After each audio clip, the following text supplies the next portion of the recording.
Step into Value Zone. Value Zone. Hypermart. Bhatancheru. తెలంగాణలో రైతు బంధుపై CM clarity ఇచ్చేశారా? వారికి ఇక రైతు బంధు రాదా అంటే అవుననే సమాధానాలు వినిపిస్తున్నాయి. సాగు చేసిన వారికే పెట్టుబడి సాయం అందించే విధంగా కాంగ్రెస్ ప్రభుత్వం అడుగులు వేస్తోంది. ఈ మేరకు రైతు బంధు పథకంలో మార్పులు చేసేందుకు రేవంత్ రెడ్డి సర్కార్ సిద్ధమైంది. బంజరు భూములు, రియల్ ఎస్టేట్ భూములకు రైతు బంధు కట్ చేయనున్నట్టు సమాచారం. దీనిపై అసెంబ్లీలో చర్చ జరిపి నిర్ణయం తీసుకుంటామని రేవంత్ రెడ్డి ఓ ఇంటర్వ్యూలో స్పష్టం చేశారు. రైతుల్ని ఆర్థికంగా ఆదుకునేందుకు, వారికి పంట సాయం అందించేందుకు గత బీఆర్ఎస్ ప్రభుత్వం రైతు బంధు పథకాన్ని అమల్లోకి తీసుకొచ్చింది. ఈ పథకం ద్వారా తెలంగాణలోని రైతులకు వానాకాలం, యాసంగి పంటలకు ఏడాదికి 2 సార్లు ఎకరానికి 5,000 చొప్పున రైతు బంధు నగదును నేరుగా రైతుల ఖాతాల్లో జమ చేసేది. ఇప్పుడు తెలంగాణలో కొలువుదీరిన కాంగ్రెస్ ప్రభుత్వం ఎకరానికి 7,500 చొప్పున సంవత్సరానికి 15,000 రైతులకు అందించనుంది.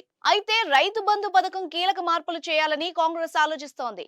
గత ప్రభుత్వంలో భూస్వాములకు, వ్యాపారులకు, మంత్రులు, ఎమ్మెల్యేలు వంటి ప్రజా ప్రతినిధులకు కూడా రైతు బంధు సాయం అందించారు. అయితే దాన్ని కాంగ్రెస్ వ్యతిరేకిస్తోంది.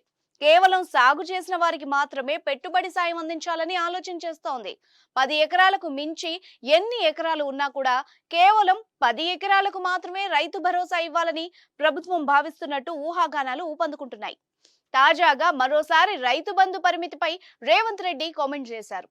సాగు చేసిన వారికే పెట్టుబడి సాయం కింద రైతు బంధు ఇవ్వాలని గతంలో వచ్చిన జీవో స్పష్టం చేసిన రియల్ ఎస్టేట్ భూములకు, బంజరు భూములకు రైతు బంధు ఇస్తున్నారని విమర్శించారు.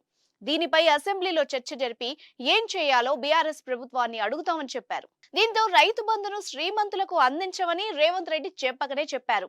ఇప్పటికే రైతు బంధు పథకం ఎవరికి వర్తింపజేయాలి, ఎన్ని ఎకరాల్లోపు అందిస్తే సమన్యాయం జరుగుతుందన్న విషయంపై ప్రభుత్వం కసరత్తు ప్రారంభించింది.